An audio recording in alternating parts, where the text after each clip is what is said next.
This is Animator Interviews. I had an opportunity to sit down with Owley Samter and chat with him about his film Foglä and Roar and talk to him a little bit about the work that he's been doing recently. Owley was one of our 2018 ANNY Cannes filmmakers, and it was a real pleasure to sit down and chat with him via Skype. The sound is a little wonky, honestly, but I do hope you enjoy the conversation. I think he's a really interesting person, and I enjoyed sitting down to speak with him. Please enjoy. My name is Ali, and I am a Swiss animator and illustration artist, and I'm more or less fresh out of my studies, which I finished in 2017, so it's almost 2 years now. We know each other because you were selected for our ANNY Cannes Program. Your film... It's called Foglä, and much of the joy from the title is that everybody messes it up, so that's basically the point.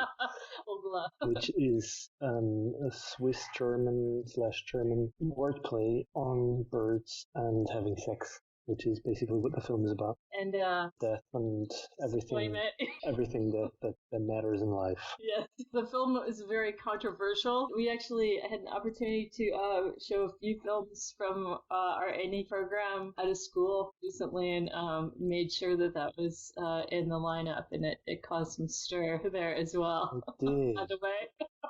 What kind of school? I mean, what age? College, school visual arts, animation program. Okay, interesting. Yes, it sparked some solid conversation on art and censorship. It's a great film. Okay. The character design, was that all you? Did you do the character design? Yeah. When I started out on the story, I felt like doing most of it by myself, so it was really a film where I wanted to do everything that I could do by myself, and so the character design naturally is coming from me, of course with input from people, but I wanted it to have my style. Mm-hmm. The key animation as well as all of your... Yeah, with also I think 2 shot had rough animation from other people. And then the music is really terrific as well. That one is not from me.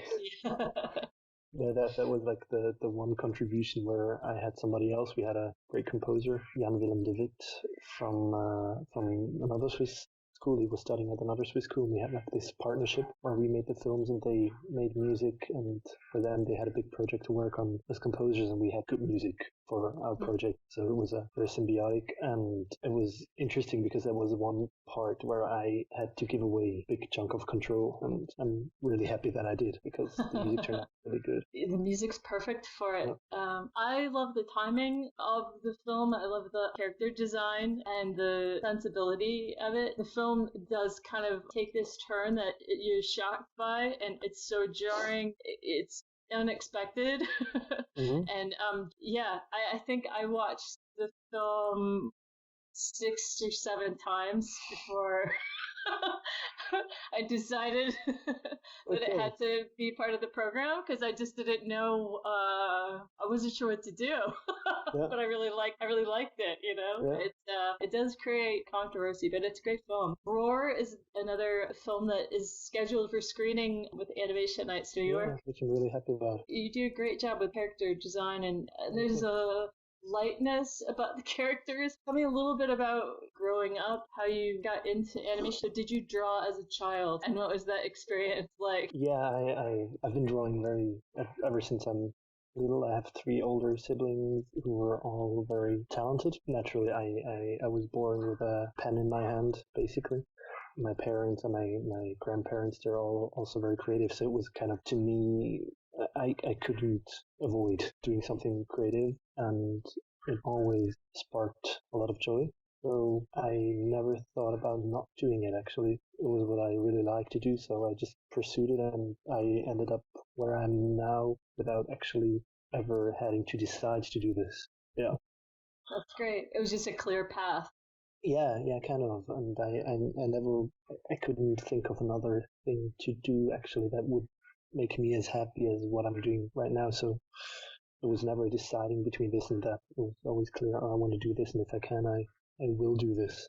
And what's your workflow like? How do you begin the process? Are you constantly taking notes, writing down different ideas, or do you just sort of draw and sort of things come to you that way? Is it, are you reading a book or something and then you, what is it Reading.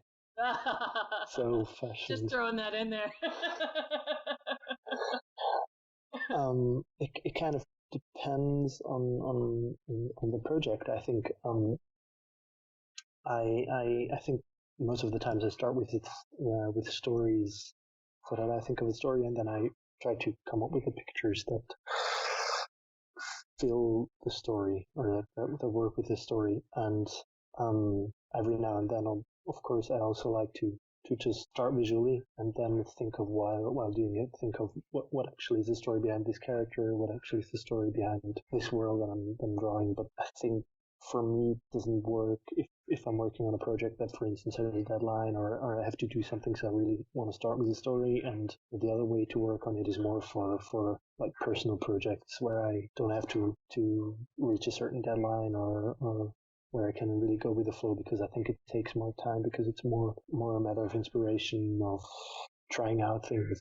Do you use a lot of digital equipment or? Well, the films that I've done, those two that you mentioned, they've been both done digitally. Cintiq, TV Paint, Premiere, I would say more or less classic way. For the illustration work, I really like to work more classical with pen and paper, because it's easier to do that without wasting a lot of time. I recently discovered, I don't know the English word, like that you can write on here with ink. A German word. Oh, a quill? Yeah, I think, yeah. I really like to try out things, because I think once you start to work digitally, because it's so easy, you kind of lose that sense of what else is out there, because you can fake everything digitally. Yeah. I think there's so many options to have something look like pencils, have something look drawn with ink, so that you stop actually drawing traditionally. So yeah, it's interesting, right? As amazing as the undo button is for having to sort of go along with mistakes, or I know what you're saying. What is this behind you? What is this space? Yeah, that's my workspace. I stopped working from home very early because I just had to have normal regular work hours to like work at a different place than I live. Yeah. So I found a cute, cozy space with other people. I already managed to mess it up very easily, so don't look behind me too much. No, it's cool. So talk a little bit about your illustration work. And you also are a blogger. Yeah, before I studied animation, I applied for two different things. One was animation and one was illustration, because those two things for me go hand in hand, and I like doing them both. I don't think it's like that different from each other. The output from one is a film and the other is drawn. So when I didn't get into illustration and I got into animation, I kind of decided that for me, and I'm very happy about having done animation, even though I always did a lot of illustration work, and I started out during my studies to work for a newspaper, really small local newspaper, and I keep doing that to this day, which is really interesting, because you have like the tiniest of stories that you draw a caricature about.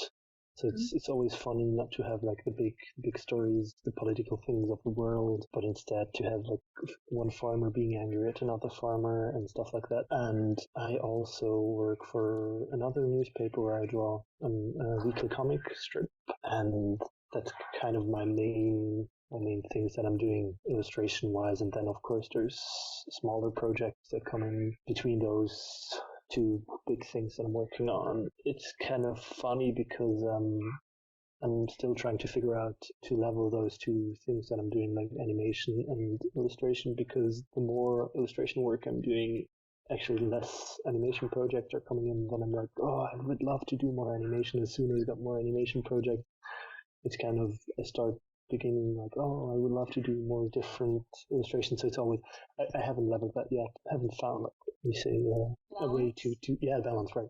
I think that's okay, though, that there's a back and forth. Yeah, I'm less of complaining, but more of observing that right now I would love to do some animation work right now, and it's all my projects are illustrations. So, but I'm really happy. So it's really not that I'm complaining about it. Based on what you're saying, like some of these smaller stories that are illustrated, I mean, it seems to me, one farmer fighting with another really kind of boils down humanity to its primal parts. And honestly, I mean, the animation, particularly Foglä, does that.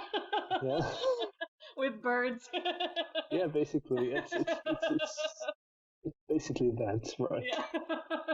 What are some examples of some of your key illustrations that you've done recently you felt were very successful or that you enjoyed doing, or that I guess were also a problem?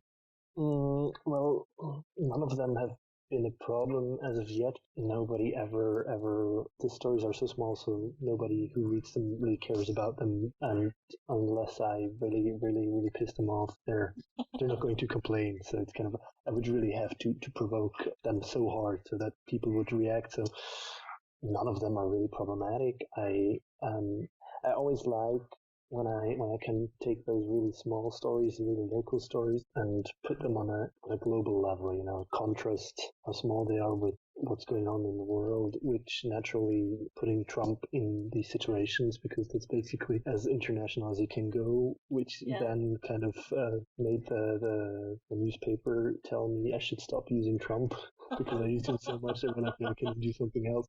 So in general, that's kind of I like to take how silly these stories are and take it even further by, for instance, Trump reading the newspaper and being like, oh, what's happening in Switzerland is really silly, like the silly idea, or another international story. That was just an example, but those are the things I really like when I manage to take something really local and put an international spin on it, or something international being the cause for what's happening in the region. It's kind of my way to play with it. So those are kind of the stories I'm really happy about. That's great. So you're reminding everyone that we're all human.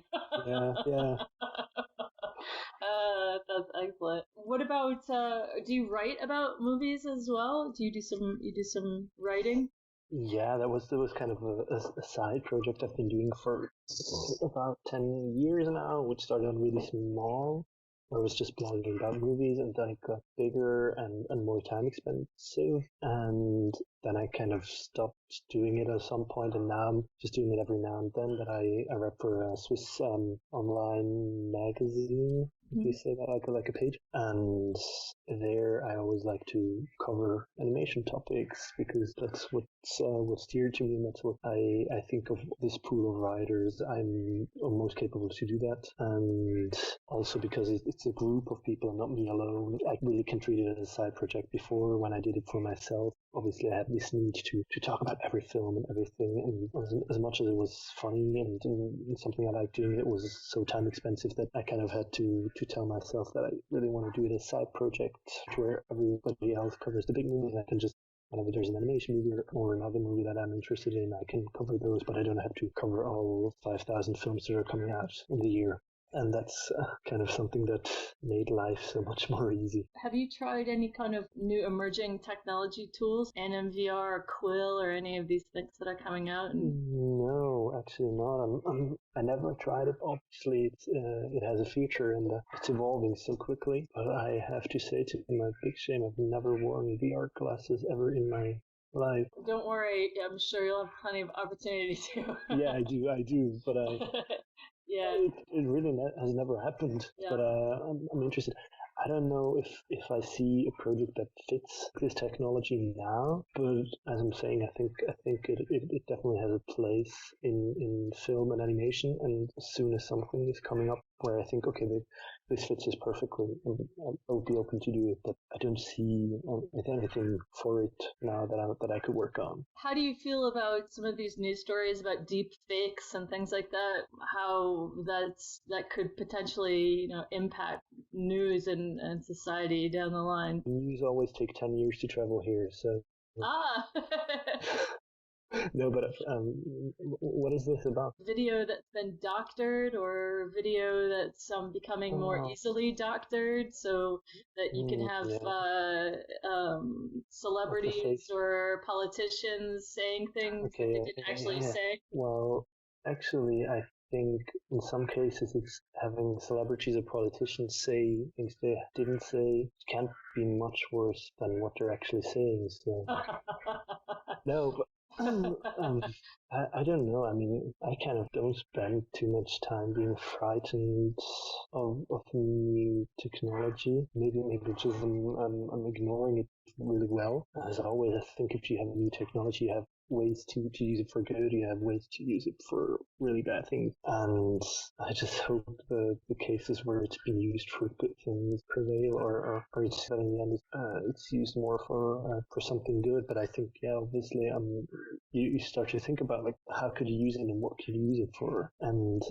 even without the technology, you already have that now. You know that people are claiming that person did or said something which she never did, but it's getting harder and harder to prove that this didn't happen. And I think this is just the next step in how this behavior works. Yeah, the reason I ask you that is, we talked before about something that you tend to do a lot is boil down humanity to this essence, and Yeah, it just seemed relevant to me yeah, to sort of find your opinion on that. What do you think about Fogler?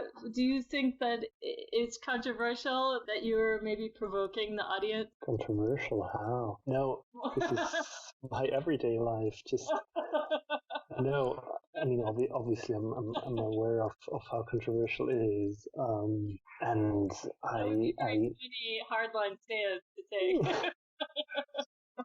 you can just edit out everything I'm saying now. No, I mean, obviously, I could have avoided it being controversial. I think I could have just told a similar story without it being controversial. But I always like the films that were playing with the audience, you know that, and I think my film has moments where it's really funny being in the cinema with an audience who's watching it for the first time and who can't just leave. Like they you just it's kind of the sense of having them now they're at my mercy, which is really okay. They sound starker than it's meant, but it's kind of I kind of like that the idea of watching films not as a product that you're just consuming, you're just sitting there, but it's actually doing something with you, or it's making you do something with it. Actually, I think they're quite similar. And when I realized, like, okay, this is probably going into a more controversial direction, I really wanted to make sure that I don't just make a bit of a controversial film, but that I really use the potential for this, and I really made sure that nobody could walk out of the cinema, like I said, and be like, oh, what was controversial, but that I'm really like everybody knows how and why it's controversial. So I mean, the story never was about controversy, but the way I told the story afterwards, that was obviously quite provocative on purpose. When I finished the film, I expected more people to be mad at me, which I'm not. I'm not saying everybody should now send me hate mail, but I kind of was a bit disappointed, if you could say so, that a lot of people just were so bothered by this film that they actually avoided talking to me about it. So Really? well, I mean, it's a bit natural. I think I'm not saying it's bad, but it kind of surprised me that there were not as many people as I thought coming up to me and saying like, "Oh, I didn't like your movie," instead of people just kind of not wanting to talk about the film. Maybe also because they were worried it would hurt my feelings or something like that. But I kind of liked the idea of having that conversation afterwards. It took me some time, but I think currently I also like I said, I really like if somebody comes up to me and is like, "Oh, I really didn't like your film," and then you can just like it's like a really interesting way to start the conversation, and that's what I really like. Yeah, that kind of maybe that was kind of like a naive hope that I had. I was like, oh, everybody will want to have a conversation. Maybe there's a lot of people who just don't want to talk about this topic, so they just avoided it for that reason. I should have recorded that conversation that happened in the school. Yeah, I didn't really consider it. If I have any more academic guest speaker situations that call for animation, I'll definitely, make sure I reach out. I know we're focusing a lot on this particular film. I just wanted to make sure we covered a couple of points about it, just out of my own curiosity as well. Sure. And of course, Jan's music is, you said that you sort of gave away control a little bit. Did he sort of pleasantly surprise you with the score? I'm really happy with the soundtrack for the film, which I think really turned out great. Were you surprised by the score? When did you hear the score? I'm really happy with Jan's work. We talked about which way the score would go, and we were going, like the first initial idea was to reduce it, because also visually the film is quite reduced to like what's important. Then I think at some point he came up and was like, we should really go like this swing Dean Martin style. I was like, but only said like something okay, but then I was a bit surprised, and I thought like, oh, didn't you just say something reduced, and now you want to go really cheesy?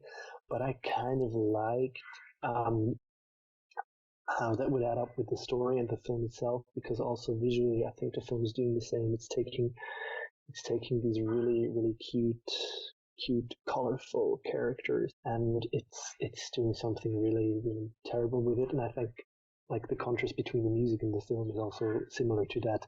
So I was really open to that idea, and Jan is the kind of composer who thinks big. And so naturally we recorded this with a 50-piece orchestra, which is insane for this kind of project.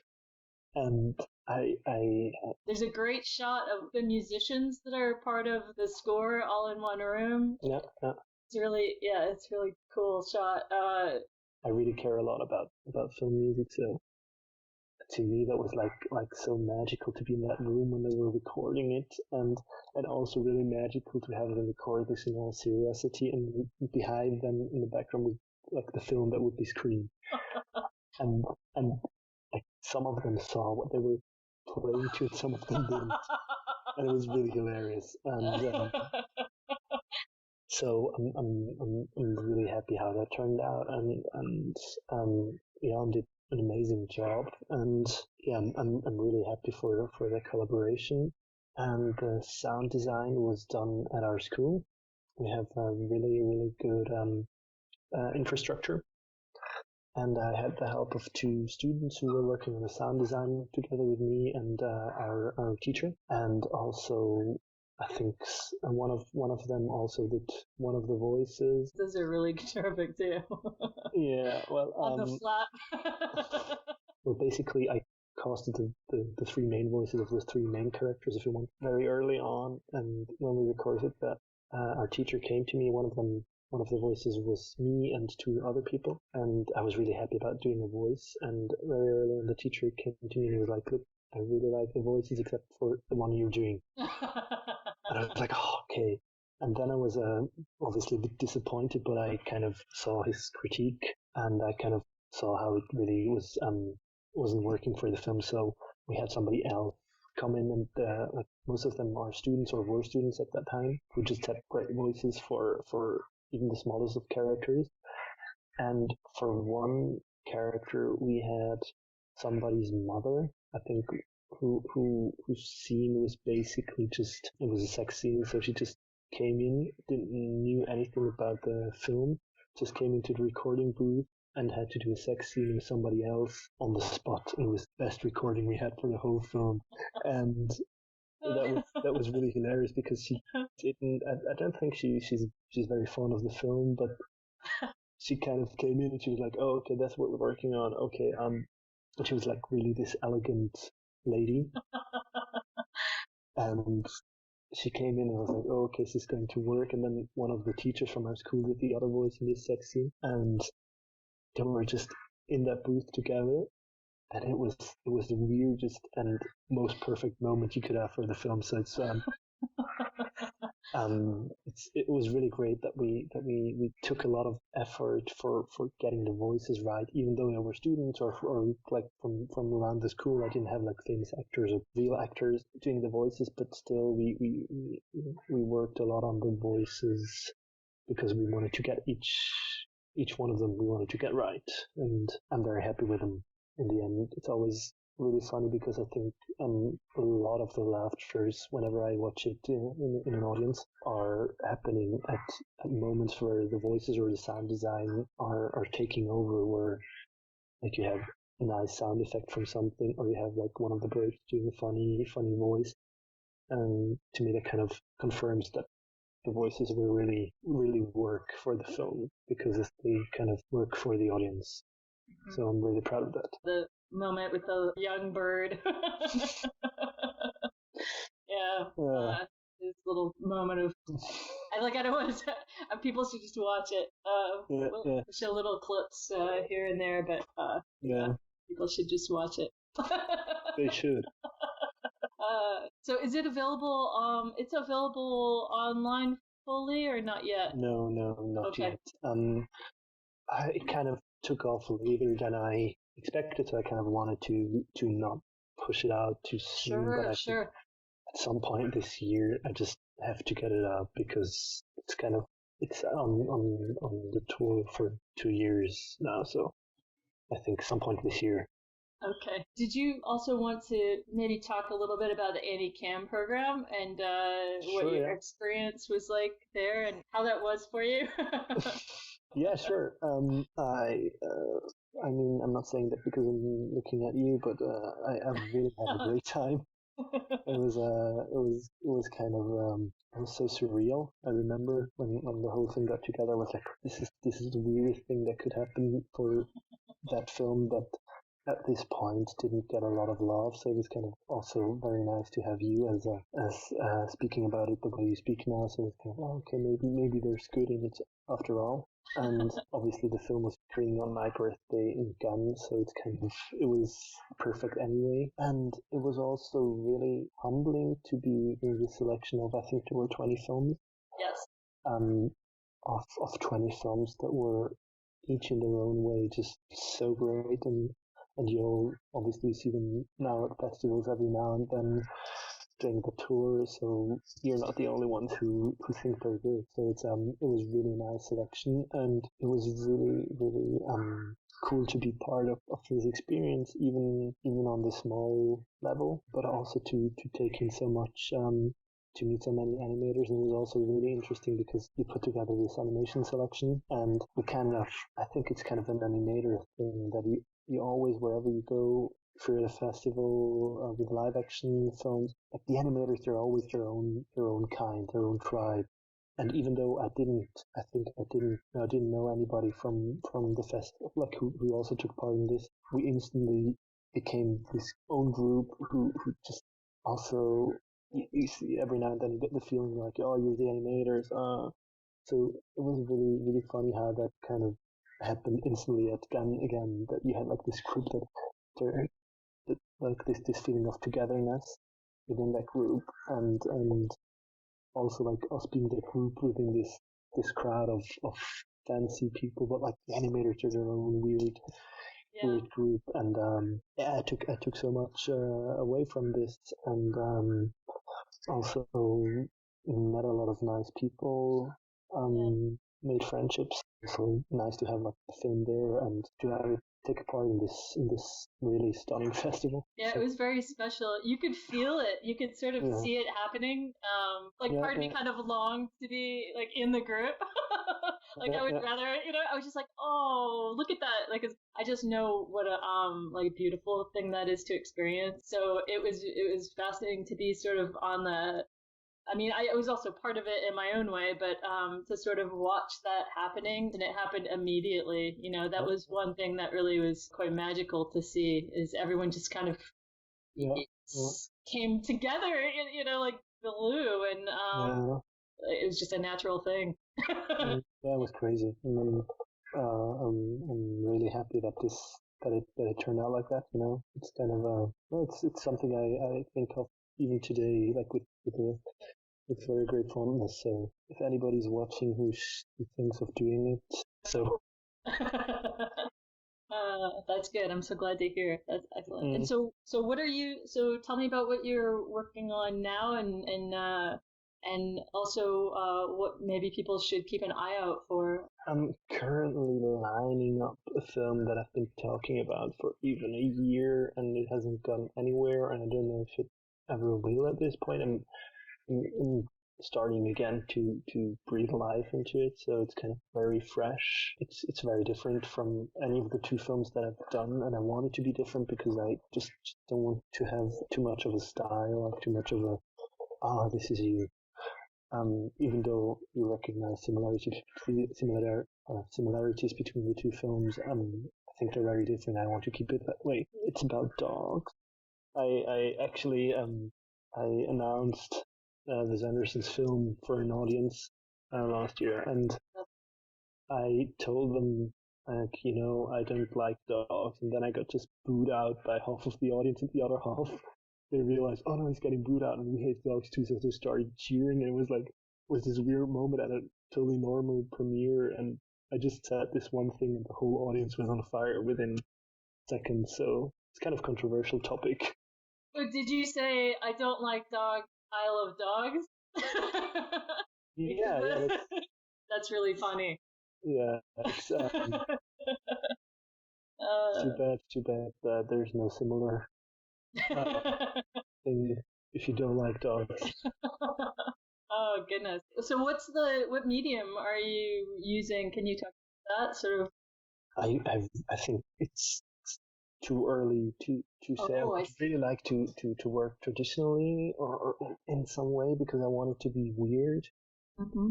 And I think you can be a bit more expressive if you're working traditionally, but that might change as well. I really, basically, I had a script that I was really fond of, and now I'm reworking that from like I'm trying to rework it from scratch. So everything that I knew about the film might change. So I'm not even keeping it a secret. I really don't know. So. Yeah. I started I had the initial idea roughly 2 years ago, and I had a timeline at that point, and I had a timeline half a year later, and I'm not thinking in timelines anymore because I want to see something of the film before Yeah. Because it would be so embarrassing when I tell you like, oh, it's coming out, So oh, don't worry. Point, and then I'm like, oh no, I'll do a full Terry Gilliam, and I don't want to do that. So I'll just not say anything about when the film will happen, and then I won't have to be ashamed if it doesn't. No, but I would really like to get that out of my system because it's just it's not a good thing to have an idea that doesn't go anywhere for too long. It just kind of it doesn't get better. So I'll have to get it out of my system one way or another. Well, I look forward to seeing it. Yeah, you'll be I'm sure it'll all just start chugging along as soon as you have pen to paper or whatever medium you use. Yeah. Well, this has been really fun. Been really fun to chat. It's been me too, I'm glad.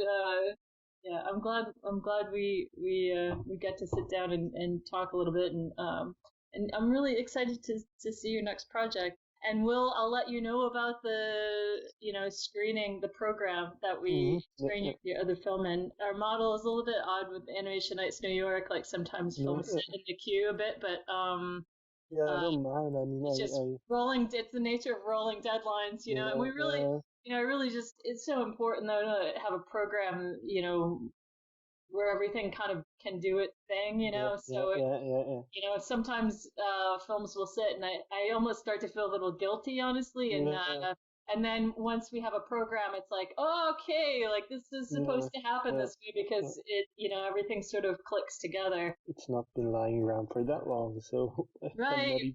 It's actually some of the films that are more like closer to 18 minutes that are really difficult to program. All right, Owley. you're getting there. Your German is maybe not the most relevant word to know in German, but still.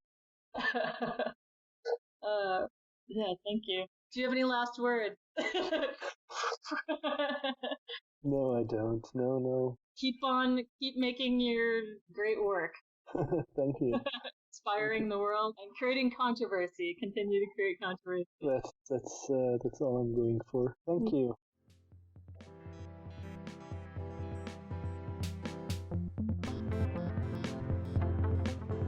Thank you so much to Animation for Adults for giving us a place on their channel. And if you are in the New York City area, you can attend an Animation Nights New York screening. We are at the Gutter Spare Room on the third Tuesday of every month, and we have our Best of Fest coming up in early October. Visit www.animationnights.com for more information. If you would like to submit a film, we are on Film Freeway. And if you would like to support Animation Nights New York, you can find us on Patreon and PayPal, and we accept Bitcoin. Every little bit helps, so please do donate if you can, and we'll see you next time. Take care.